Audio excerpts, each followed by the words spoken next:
Make വിത്ത് ഷെസ്സിലേക്ക് എല്ലാവർക്കും സ്വാഗതം. ഇന്ന് നമ്മൾ ചെയ്യുന്നത് ഒരു സ്ലിറ്റ് ചുരിദാർ, അതിനോട് കൂടിയിട്ട് യോക്ക് വേറെ കട്ട് ചെയ്തിട്ട് യോക്കിൻ്റെ അവിടെ ഫ്രില്ല് വെച്ചിട്ടാണ് നമ്മൾ ചെയ്യുന്നത് കേട്ടോ. അപ്പോൾ നമുക്ക് വളരെ സിമ്പിളായിട്ട് എങ്ങനെയാണ് ചെയ്യുന്നതെന്ന് നോക്കാം. അപ്പോൾ അതിനായിട്ട് ഞാൻ റയോണിൻ്റെ ക്ലോത്താണ് എടുത്തിരിക്കുന്നത്. അപ്പോൾ യോക്ക് വരെ നമ്മൾ ലൈനിങ് ഇടുന്നുള്ളൂ, ബാക്കി ഫ്രില്ലായിട്ട് കിടക്കുന്നതുകൊണ്ട് ലൈനിങ് ഇടുന്നില്ല കേട്ടോ. അപ്പോൾ യോക്കിൻ്റെ പോർഷന് വേണ്ടിയിട്ട് ഇതുപോലെ ലൈനിങ് ഫ്രണ്ടിലേക്കും ബാക്കിലേക്കും വേണ്ടിയിട്ട് നമ്മളെടുത്ത് യോക്ക് ലെങ്ത്ത് ഞാൻ എടുത്തിരിക്കുന്നത് 15 ഇഞ്ചാണ്, 15 ഇഞ്ച്. അതിൻ്റെ കൂടെ തയ്യൽ തുമ്പ് താഴെ മുകളിൽ 1/2 ഇഞ്ച് കൂട്ടി 16 ഇഞ്ചാണ് എടുത്തിരിക്കുന്നത് കേട്ടോ. നമ്മൾ കോളർ വെച്ചിട്ടാണ് ചെയ്യുന്നത്. അപ്പോൾ നമ്മൾ ഷോൾഡറിൻ്റെ വിഡ്ത്ത് എടുത്തിരിക്കുന്നത് 7.5 7.5 ഇഞ്ചാണ്. അത് തന്നെ താഴേക്ക് നമ്മൾ ആം ഹോളായിട്ട് മാർക്ക് ചെയ്തിട്ടിരിക്കുകയാണ്. ഇനി നമുക്ക് ഇതൊന്ന് വരച്ചു കൊടുക്കാം കേട്ടോ. ഇനി നമ്മൾ ചെസ്റ്റ് ഇവിടെ മാർക്ക് ചെയ്യാൻ, ഞാനിവിടെ ചെസ്റ്റ് മാർക്ക് ചെയ്യുന്നത് 10 ഇഞ്ചാണ് കേട്ടോ. അപ്പോൾ നിങ്ങളുടെ ആവശ്യത്തിനനുസരിച്ചിട്ട് ചെസ്റ്റ് മാർക്ക് ചെയ്ത് കൊടുക്കുക. അതിന് ശേഷം 1.5 ഇഞ്ച് തയ്യൽ തുമ്പ് കൊടുക്കുന്നു. വീണ്ടും താഴേക്ക് യോക്കിൻ്റെ അവിടെയും നമ്മൾ മാർക്ക് ചെയ്ത് കൊടുക്കുക. നിങ്ങളുടെ വേസ്റ്റിൻ്റെ അവിടുത്തെ വണ്ണം എത്രയാണെന്ന് വെച്ചാൽ മാർക്ക് ചെയ്ത് കൊടുക്കുക. ഞാനിപ്പോൾ ഇവിടെ 9 ഇഞ്ചാണ് മാർക്ക് ചെയ്യുന്നത്. നിങ്ങളുടെ ആവശ്യത്തിനനുസരിച്ച് വണ്ണം മാർക്ക് ചെയ്യുക കേട്ടോ. വീണ്ടും 1.5 ഇഞ്ച് തയ്യൽ തുമ്പ് കൊടുക്കും. ഇനി വേസ്റ്റിൻ്റെ അവിടെ നിന്ന് 1 ഇഞ്ച് കയറ്റി നമ്മൾ മാർക്ക് ചെയ്തിട്ടുണ്ട് കേട്ടോ. അത് നമ്മൾ കട്ട് ചെയ്ത് മാറ്റും. അത് സ്കേർട്ടുമായിട്ട് യോജിപ്പിക്കുമ്പോൾ അവിടെ തൂങ്ങി നിൽക്കാതിരിക്കാനാണ് സ്കേർട്ടിൻ്റെ പോർഷൻ കേട്ടോ. ഇനി നമ്മൾ ഈ ലൈനുകളെല്ലാം യോജിപ്പിച്ചെടുക്കുക. അപ്പോൾ നമ്മൾ ആ 1 ഇഞ്ച് മാർക്ക് ചെയ്ത് ഇതുപോലെ ആർച്ച് പോലെ ഒന്ന് വരച്ചു കൊടുക്കുക കേട്ടോ. ഈ പോർഷൻ നമ്മൾ കട്ട് ചെയ്ത് മാറ്റും. ഈ ഷോൾഡർ സ്ലോപ്പിന് വേണ്ടി 1/2 ഇഞ്ച് നമ്മൾ മാർക്ക് ചെയ്തു, അത് നമ്മൾ കട്ട് ചെയ്ത് മാറ്റും. ഇനി നമുക്ക് ആം ഹോള് ഇതുപോലെ കർവ് ചെയ്ത് വരച്ചു കൊടുക്കുക കേട്ടോ. അപ്പോൾ ഇത് ബാക്ക് ആം ഹോളാണ് നമ്മളിപ്പോൾ മാർക്ക് ചെയ്തിരിക്കുന്നത്. ഫ്രണ്ട് ആം ഹോള് കുഴിച്ച് കട്ട് ചെയ്യുന്നതിന് വേണ്ടിയിട്ട് ഇതിൻ്റെ ഹാഫ് നമ്മളൊന്ന് കണ്ടുപിടിക്കുക. അതിന് ശേഷം ഉള്ളിലേക്ക് ഒരു 3/4 ഇഞ്ചോളം നമ്മൾ കയറ്റി മാർക്ക് ചെയ്തു കേട്ടോ. അതിന് ശേഷം അതൊന്ന് വീണ്ടും ആർച്ച് പോലെ വരച്ചു കൊടുത്ത് അത് ഉള്ളിലേക്ക് കുഴിച്ച് മാർക്ക് ചെയ്ത് കൊടുക്കുകയാണ് ചെയ്യുന്നത് കേട്ടോ. അപ്പം നമ്മൾ ആ സെൻറ്ററിലേക്ക് ഇതുപോലെ മാർക്ക് ചെയ്തു. അതിന് ശേഷം അവിടെ നിന്ന് താഴേക്ക് ആ ലൈനിലേക്ക് മാർക്ക് ചെയ്തു. ഇനി നെക്കിൻ്റെ വിഡ്ത്ത് നിങ്ങളുടെ ആവശ്യത്തിനനുസരിച്ച് ചെയ്യാൻ. ഞാനിപ്പോൾ ഇവിടെ 3.5 ഇഞ്ചാണ് മാർക്ക് ചെയ്തിരിക്കുന്നത്. അതുപോലെ നെക്ക് ലെങ്ത്ത് 4 ഇഞ്ച് മാർക്ക് ചെയ്തു കേട്ടോ. അപ്പോൾ ഇനി ഇത് ബോക്സ് പോലെ വരച്ചു കൊടുത്തിട്ട് ആ നെക്കിൻ്റെ ഷേപ്പ്, കോളർ നെക്കാണ് നമ്മൾ ചെയ്യുന്നത്. അപ്പോൾ ഇതുപോലെ ഒന്ന് വരച്ചു കൊടുക്കുക. ഇതിപ്പോൾ ഫ്രണ്ട് നെക്കാണ് നമ്മൾ മാർക്ക് ചെയ്തത്. ബാക്ക് നെക്ക് നമ്മൾ 1 ഇഞ്ചാണ് മാർക്ക് ചെയ്യുന്നത്. കോളർ ആയതുകൊണ്ട് 1 ഇഞ്ച് മാർക്ക് ചെയ്യുന്നുള്ളൂ കേട്ടോ. അതും ഇതുപോലെ ഒന്ന് വരച്ചു കൊടുക്കുക കേട്ടോ. ഇനി നമുക്ക് നെക്കിൻ്റെ അവിടെ നിന്ന് താഴേക്ക്, കോളറിൻ്റെ താഴേക്ക് ഒരു ഷേപ്പ് ഇതുപോലെ ഒന്ന് മാർക്ക് ചെയ്യുന്നുണ്ട് കേട്ടോ. അപ്പോൾ നിങ്ങൾക്ക് ഏത് ഷേപ്പ് വേണമെങ്കിലും കൊടുക്കുക. അല്ലെങ്കിൽ കോളറ് നമുക്ക് തല കയറ്റാൻ ബുദ്ധിമുട്ടാണ്, അപ്പം അല്ലെങ്കിൽ ഓപ്പൺ ആക്കിയിടാം. ഞാനിപ്പോൾ ഇതുപോലൊരു ഡ്രോപ്പ് ഷേപ്പ് മാർക്ക് ചെയ്ത് കൊടുത്തിട്ടുണ്ട് കേട്ടോ. അപ്പം നിങ്ങൾക്ക് ഇഷ്ടത്തിനനുസരിച്ച് ചെയ്യാം. അത് ക്യാൻവാസിൽ നമ്മൾ വരച്ച് ഇവിടെ വെച്ച് സ്റ്റിച്ച് ചെയ്താലും മതി. ഇനി ഷോൾഡർ സ്ലോപ്പ് മാർക്ക് ചെയ്തത് നെക്കിൻ്റെ അവിടെ നിന്ന് നമ്മളിതുപോലെ ചെരിച്ച് വരച്ചു കൊടുത്തു. അതിന് ശേഷം അത് കട്ട് ചെയ്ത് മാറ്റി. ഇനി ബാക്ക് ആം ഹോളാണ് ആദ്യം കട്ട് ചെയ്യേണ്ടത് കേട്ടോ. ഫ്രണ്ട് അറിയാതെ കട്ട് ചെയ്യരുത്. അത് ഫ്രണ്ട് ഇനി ബാക്ക് മാറ്റിയതിന് ശേഷം കട്ട് ചെയ്യുക. താഴത്തെ ആർച്ച് വരച്ചതും നമ്മൾ കട്ട് ചെയ്ത് മാറ്റി. അതിന് ശേഷം വരച്ച ലൈനിൽ കൂടി കട്ട് ചെയ്തെടുത്തു. ഇനി ബാക്ക് നെക്ക് നമ്മൾ കട്ട് ചെയ്തെടുത്തു.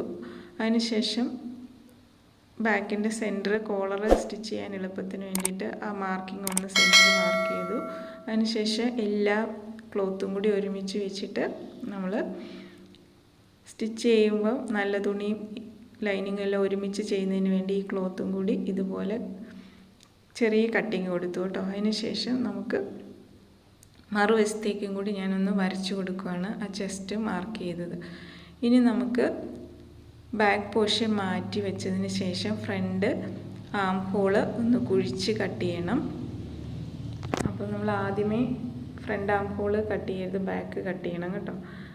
അതിന് ശേഷം നെക്ക് ഫ്രണ്ടിൻ്റെ മാത്രം നമ്മളിതുപോലെ കുഴിച്ച് കട്ട് ചെയ്തു. ഇവിടെ ഞാൻ ക്യാൻവാസിലല്ല ചെയ്യുന്നത്, ലൈനിങ്ങിൽ തന്നെ വെച്ചിട്ട് ഇതുപോലെ ആ നെക്കിൻ്റെ ആ ഷേപ്പും ഡ്രോപ്പ് ഷേപ്പും നമ്മൾ കട്ട് ചെയ്തു. ഇനി ഇത് വെച്ചിട്ട് നല്ല തുണി കട്ട് ചെയ്തെടുക്കുക കേട്ടോ. ഇനി സ്ലീവിന് വേണ്ടിയിട്ട് ബാക്കി ഉള്ള തുണിയിൽ നിന്ന് നമ്മളിതുപോലെ 4ആയിട്ട് മടക്കിയിട്ടതിന് ശേഷം ആവശ്യത്തിനുള്ള വീതി എടുക്കുക കേട്ടോ. ഞാനിപ്പോൾ ഒരു 12 ഇഞ്ച് വീതിയിൽ 4ആയിട്ട് മടക്കിയിട്ടിരിക്കുകയാണ്. അതിനുശേഷം നമ്മുടെ ചെസ്റ്റിൻ്റെ അളവിനേക്കാൾ 1 ഇഞ്ച് കുറച്ച് 9 ഇഞ്ചിൽ ഒരു മാർക്ക് ചെയ്ത് കൊടുത്തു. അവിടെ നിന്ന് താഴേക്ക് 3.5 ഇഞ്ച് മാർക്ക് ചെയ്തു. സ്ലീവ് കട്ട് ചെയ്യുന്നതിന് വേണ്ടിയിട്ടാണ് കേട്ടോ.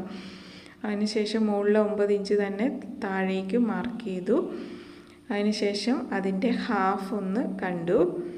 ഇനി നമ്മൾ ആ ഒരു പുറത്തേക്ക് 1/2 ഇഞ്ച് അവിടെ മാർക്ക് ചെയ്തിട്ട് ആ ഒരു സ്ലീവിൻ്റെ ഷേപ്പ് കിട്ടുന്നതിന് വേണ്ടിയിട്ടാണ്. അതിനുശേഷം അതിൽ കൂടി ഇതുപോലെ ഒന്ന് ആർച്ച് പോലെ വരച്ചു കൊടുത്തു. ഇനി താഴേക്കുള്ള ലെങ്ത്ത് 18 ഇഞ്ചാണ് എടുത്തിരിക്കുന്നത്. തയ്യൽ തുമ്പും കൂടെ കൂടിയിട്ട് താഴത്തെ വീതി എടുത്തിരിക്കുന്നത് 5.5 ഇഞ്ച്, 1.5 ഇഞ്ച് തയ്യൽ തുമ്പ് കൊടുത്തു. അതിന് ശേഷം ഇതുപോലെ സ്ലീവിൻ്റെ ഷേപ്പിൽ നമ്മൾ എടുത്ത തുണിയിലേക്ക് ഇതുപോലെ വരച്ചു കൊടുത്തു കേട്ടോ. ഇനി ആ വരച്ച ലൈനിൽ കൂടി നമ്മൾ കട്ട് ചെയ്തെടുക്കുക.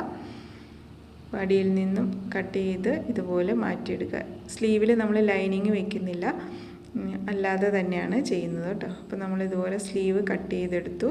ഇനി സ്ലീവിൻ്റെ സെൻറ്റർ ഇതുപോലെ ഒന്ന് മാർക്ക് ചെയ്ത് കൊടുത്തു. ഇനി അതിന് ശേഷം ഇനി നമുക്ക് സ്കേർട്ട് പോർഷൻ നമുക്ക് എടുക്കണം. അപ്പോൾ സ്കേർട്ടിൻ്റെ തുണി ഇതുപോലെ ഉള്ള വീതി ഞാൻ ഫുള്ളായിട്ട് എടുക്കുകയാണ് ചെയ്യുന്നത്. അതിന് ശേഷം സെൻറ്ററിൽ യോക്ക് നമ്മൾ കട്ട് ചെയ്തെടുത്തു നല്ല തുണിയിലേക്ക്. സെൻറ്ററിൽ ഇതുപോലെ നമ്മളൊരു ലേസ് വെച്ച് കൊടുക്കുന്നുണ്ട് കേട്ടോ. അതൊക്കെ നിങ്ങളുടെ ഇഷ്ടത്തിനനുസരിച്ച് ചെയ്യട്ടെ. ഞാൻ ഇപ്പോൾ സിമ്പിളായിട്ട് ഇതുപോലെ ഒരു ലേസിനെ മടക്കി ആ ഡബിൾ വീതിയിൽ അതൊന്ന് സ്റ്റിച്ച് ചെയ്ത് കൊടുക്കുകയാണ് കേട്ടോ. അതിന് ശേഷം നല്ല വശത്തേക്ക് നമ്മൾ ലൈനിങ് വെച്ച്, ഇവിടെ ക്യാൻവാസ് ഒന്നും ഞാൻ വെക്കുന്നില്ല, വളരെ സിമ്പിളായിട്ടാണ് ചെയ്യുന്നത്. അപ്പോൾ നല്ല തുണിയിൽ വശത്തേക്ക് ഇതുപോലെ വെച്ചതിന് ശേഷം അവിടെ നെക്കിൻ്റെ അവിടെ കോളറിൻ്റെ അവിടെ നമ്മൾ സ്റ്റിച്ച് ചെയ്ത് താഴേക്കുള്ള പോർഷൻ നമ്മൾ ആ ഡ്രോപ്പ് ഷേപ്പ് എടുത്തത് മാത്രം നമ്മൾ സ്റ്റിച്ച് ചെയ്തിട്ട് അത് മറയ്ക്കുകയാണ് ചെയ്യുന്നത്. ഇപ്പം ഞാൻ ഈ ഒരു പോർഷൻ മാത്രം സ്റ്റിച്ച് ചെയ്തെടുത്തു കേട്ടോ. ആദ്യം നമ്മൾ ആ ലേസ് നല്ല തുണിയിലേക്ക് അതുപോലെ സ്റ്റിച്ച് ചെയ്തെടുത്തു. അതിനുശേഷം ഈ ഒരു പോർഷൻ സ്റ്റിച്ച് ചെയ്തെടുത്തു. അപ്പോൾ ഇവിടെ നമ്മൾ ചെറിയ ചെറിയ കട്ടിങ് കൊടുത്തു, കാരണം തിരിച്ചിടുമ്പോൾ ആ ഒരു ഷേപ്പ് കിട്ടുന്നതിന് വേണ്ടിയിട്ട് കേട്ടോ. അതിനുശേഷം നമുക്ക് ഈ ലൈനിങ് തിരിച്ചെടുക്കാം. അല്ലെങ്കിൽ നിങ്ങൾക്ക് ഈ ഒരു ഷേപ്പ് ക്യാൻവാസിലേക്ക് കട്ട് ചെയ്തിട്ട് അത് ഇവിടെ വെച്ച് അയൺ ചെയ്ത് നമുക്ക് സ്റ്റിച്ച് ചെയ്തെടുക്കാം അങ്ങോട്ട് സാധാരണ നെക്ക് ചെയ്യില്ല. ഇപ്പം ഞാനത് ചെയ്യുന്നില്ല, വളരെ സിമ്പിളായിട്ട് ലൈനിങ്ങിൽ കൂടി മാത്രം നമ്മൾ ഇതുപോലെ സ്റ്റിച്ച് ചെയ്തെടുത്തു. ഇനി ലൈനിങ് ഒന്ന് പതിച്ചടിച്ചു കൊടുത്ത് കണ്ടോ തിരിച്ചെടുത്തു. അപ്പോൾ ആ നെക്കിൻ്റെ പോർഷൻ നമ്മൾ ലൈനിങ്ങും നല്ല തുണിയും സ്റ്റിച്ച് ചെയ്തിട്ടില്ല കേട്ടോ. അവിടെ സ്റ്റിച്ച് ചെയ്യാത്തതുകൊണ്ടാണ് മറിച്ചിടാനായിട്ട് ഈസി ആയത്. കണ്ടോ ഈ ഒരു പോർഷൻ നമ്മൾ വിട്ടാണ് ഇട്ടിരിക്കുന്നത് രണ്ട് സൈഡും.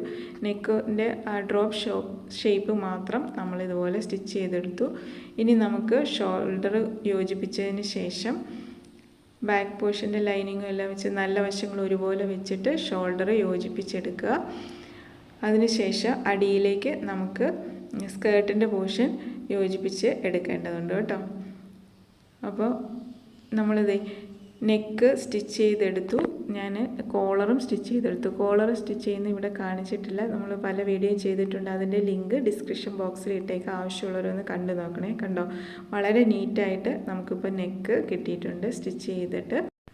ഇനി നമുക്ക് സ്ലീവ് സ്റ്റിച്ച് ചെയ്യണം, അതുപോലെ അടിയിലേക്കുള്ള പോർഷനും സ്റ്റിച്ച് ചെയ്യണം, സ്കേർട്ട് പോർഷനും. അപ്പം സ്ലീവ് സ്റ്റിച്ച് ചെയ്യാനായിട്ട് നമ്മൾ ഓൾറെഡി കട്ട് ചെയ്ത് വെച്ചിരിക്കുന്ന സ്ലീവ് അതിൻ്റെ സെൻറ്റർ മാർക്ക് ചെയ്തിട്ടുണ്ടായിരുന്നു. ആ സെൻറ്റർ നമ്മൾ ഷോൾഡറിൻ്റെ സെൻറ്ററിലേക്ക് വെച്ചതിന് ശേഷം രണ്ട് സൈഡിലേക്കും നമ്മൾ സ്റ്റിച്ച് ചെയ്തെടുക്കുക. അതുപോലെ നല്ല വശങ്ങൾ ഒരുപോലെ വെച്ചിട്ട് സെൻറ്ററിൽ നിന്ന് രണ്ട് സൈഡിലേക്കും സ്റ്റിച്ച് ചെയ്തെടുക്കുക കേട്ടോ. അതുപോലെ രണ്ട് സ്ലീവും സ്റ്റിച്ച് ചെയ്തെടുക്കുക. അതിന് ശേഷം നമുക്ക് താഴേക്കുള്ള സ്കേർട്ട് പോർഷനും സ്റ്റിച്ച് ചെയ്തെടുക്കുക. താഴേക്കുള്ള പോർഷന് നമ്മൾ ഉള്ള വീതിയിൽ തുണി കിട്ടുന്ന പോലെ ഞാനിപ്പോൾ ഇത് എടുത്തിട്ടുണ്ട് കേട്ടോ. ഇതുപോലെ ഇപ്പോൾ ഞാൻ ഇവിടെ 3 മീറ്റർ തുണിയാണ് ഇതിന് വേണ്ടിയിട്ട് എടുത്തിരുന്നത്. അപ്പോൾ സെൻറ്ററിൽ നിന്ന് നമ്മൾ ഇതുപോലെ ഒന്ന് മാർക്ക് ചെയ്തിട്ട് രണ്ട് സൈഡിലേക്കും തുണി കിട്ടുന്ന പോലെ പ്ലീറ്റുകൾ എടുത്തു കൊടുത്തിട്ടുണ്ട്. ബാക്ക് പോർഷനും ഇതുപോലെ തന്നെ പ്ലീറ്റ് ഇട്ട് കൊടുക്കുക കേട്ടോ. അതിന് ശേഷം നമ്മൾ സ്ലിറ്റാണ് താഴേക്ക് ഇടുന്നത്, അല്ലെങ്കിൽ നിങ്ങൾക്ക് കംപ്ലീറ്റ് ആയിട്ട് യോജിപ്പിച്ചെടുക്കുക എ ലൈൻ പോലെ. ഞാനിപ്പോൾ താഴേക്ക് യോക്കിൻ്റെ അവിടെ നിന്ന് സ്ലിറ്റാണ് ഇട്ട് കൊടുക്കുന്നത് കേട്ടോ. അപ്പോൾ നമ്മൾ ഇതുപോലെ സ്റ്റിച്ച് ചെയ്തെടുത്തിട്ടുണ്ട്. സ്ലീവ് സ്റ്റിച്ച് ചെയ്തു, അതുപോലെ യോക്ക് പോർഷൻ സ്റ്റിച്ച് ചെയ്തു, സൈഡ് സ്റ്റിച്ച് ചെയ്ത് യോക്കിൻ്റെ അവിടെ നിന്ന് കുറച്ച് താഴേക്ക് നമ്മൾ മാറ്റിയതിന് ശേഷം നമുക്ക് സ്ലിറ്റിൻ്റെ ലെങ്ത്ത് എത്രയാണ് വേണ്ടത്. ഞാനിപ്പോൾ ഇവിടെ ഒരു 22 ഇഞ്ചിൽ സ്ലിറ്റിൻ്റെ ലെങ്ത്ത് മാർക്ക് ചെയ്ത് കൊടുത്തു. അതിനുശേഷം അവിടെ നിന്ന് യോക്കിൻ്റെ അവിടെ നിന്ന് ഇവിടം വരെ സ്ലിറ്റിൻ്റെ ആ ലെങ്ത്ത് വരെ നമ്മളൊന്ന് യോജിപ്പിച്ചതിന് ശേഷം അവിടെ നിന്ന് പിന്നെ ബാക്കി സാധാരണ നമ്മൾ സ്ലിറ്റ് ചുരിദാർ ചെയ്യില്ല അതുപോലെ സ്ലിറ്റ് മടക്കി അടിച്ചു കൊടുക്കുക കേട്ടോ 2 സൈഡിലും.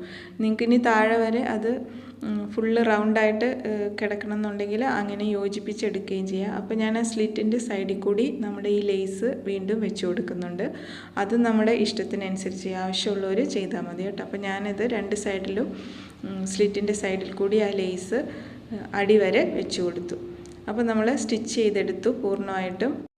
ഇപ്പം കോളറൊക്കെ നല്ല നീറ്റായിട്ട് നെക്കൊക്കെ നീറ്റായിട്ട് കിട്ടി. നമ്മളിവിടെ സെൻറ്ററിൽ ലേസ് വെച്ച് കൊടുത്തു. അതിൻ്റെ മുകളിൽ കൂടി ബട്ടണും സ്റ്റിച്ച് ചെയ്തു കേട്ടോ. ഒക്കെ നമ്മുടെ ഇഷ്ടത്തിനനുസരിച്ച് ഡിസൈൻ ചെയ്ത് കൊടുക്കുക.